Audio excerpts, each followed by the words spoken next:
We generate fears while we sit, but we overcome them by action.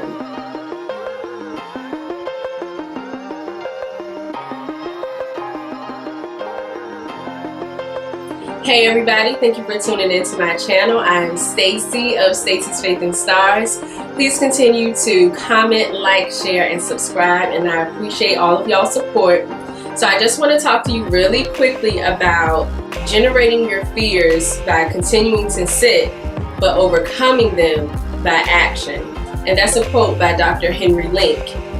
So I came across this quote on Facebook, and I find a lot of stuff on social media, a lot of positive things, because I definitely believe in creating my own universe on social media, the things that feed me, and we'll probably talk about that later.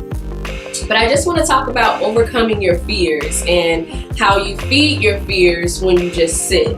So last week we talked about moving forward and focusing on your better as you walk into it and not looking back. And we came from 2 Corinthians 10 and 5, and we talked about casting down imaginations and every high thing that exalts itself against the knowledge of God, and bringing into captivity every thought to the obedience of Jesus Christ. That goes into this topic as well. Not feeding your fears by just sitting. When we sit, you know how people always say an idle mind is the devil's workplace? That's an old school saying. Well, it's true, because you just sit and then you have these high level, negative, imaginative thoughts, and it's just like none of that has actually happened, but you're playing out the worst case scenario in your head because your hands are idle, you're just sitting. Now your mind is idle, and you're playing out all the negative things that could happen, but they actually haven't happened yet. And the likelihood is that they probably will never happen, but we have a way of talking ourselves out of our blessings, forfeiting our inheritance by sitting on our hands and not doing the work and the will of God. And I just refuse to continue to do that. And I hope, from you guys tuning into my channel, if you've been spending week in, week after with me, reviewing my videos or watching my videos and sharing my videos, I hope I am encouraging you to move forward in whatever area of your life that you have a goal or mission that you want to accomplish. You want to go back to school, find a way to go back to school. You want to open up a business, find a way to open up a business. Anything that you want to do, go to God in prayer, ask Him what His will for your life is. And God, Christ came so that we could have life and have it more abundantly. And I think a lot of times Christians get it confused. Like, we're just supposed to be so downtrodden and depressed and stressed out and dry and ugly looking. And I'm like, put some lotion on your face, drink some water, laugh a little bit, it's gonna be okay. Start surrounding yourself with more positive things, the things that you like in life, the things in life that bring you joy, the people in your life that bring you joy. I was talking to one of my friends not too long ago, and he was telling me that he associates laughter with me. That's the main thing that he thinks about. Every time he thinks about me, he just thinks about how I'm always laughing at something. And anybody who knows me, they know that I don't believe in suppressing my laugh. So much so, for real, it kind of be inappropriate sometimes, because it's just like some stupid stuff happens sometimes, even like at a work meeting.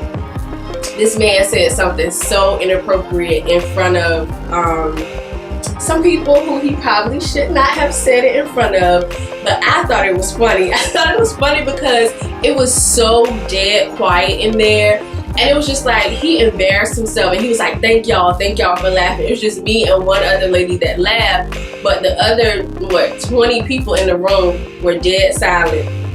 And this other lady, who happens to be my supervisor, said, because we don't find it funny. And that made me laugh even more, because I was like, dang, she ain't spare him like his feelings at all. But So anybody who knows me knows I love laughing. Like, that is one of the main things in my life that I look forward to every day. I try to surround myself by people who gonna bring me joy, who gonna make me laugh. Like, if you're negative and that's all you ever got to talk about is negative stuff and woe is me and woe is this and woe is that, you will find in a conversation with me, oh, I cut you off real short because I gotta go. Life itself is hard enough. I don't need you depositing all that negative stuff. Like, find something else to talk about. Find something that makes you happy.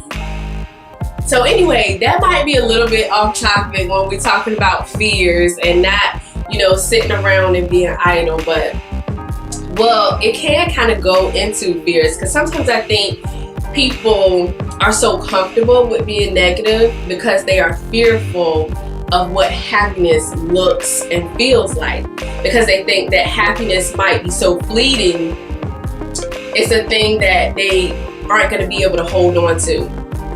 So they don't want to become comfortable with the happiness. So what they do is they hang on to the negative because they know what that feels like. They're comfortable with that feeling. And in all honesty, they have become so familiar with it that they can cultivate that negativity in their own lives more easily, or much more easy than they can the happiness and the positivity. I hope that makes sense.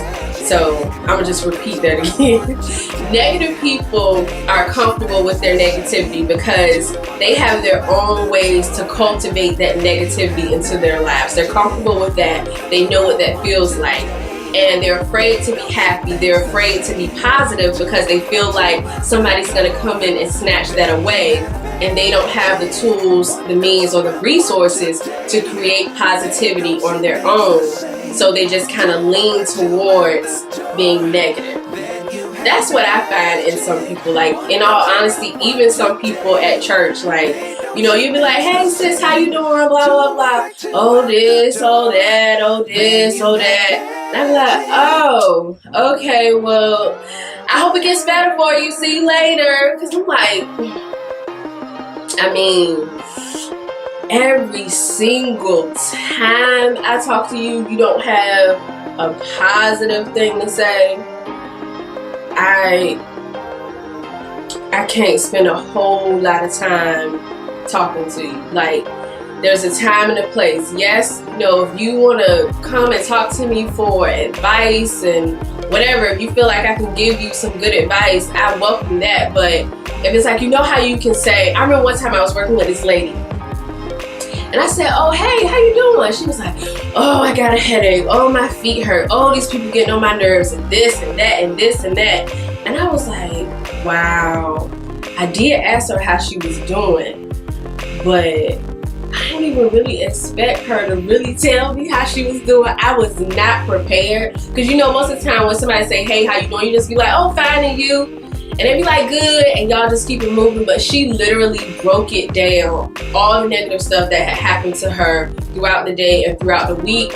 And I was young then. I was probably like 18. And I was like, oh, okay, well, hope it gets better for you. Bye. It's like I was caught off guard. Now when people come to me with negative stuff, I do listen to a certain extent, but if you keep coming to me time and time again about the same negative thing and you aren't making changes in your own life, then I just be like, oh, okay, sis, I hope it gets better. See you later. That's really all I got. If you're not willing to make changes in your own life, and not saying it's gonna happen overnight, but if it's been a couple of years now and you still got the violins, this my violin, y'all.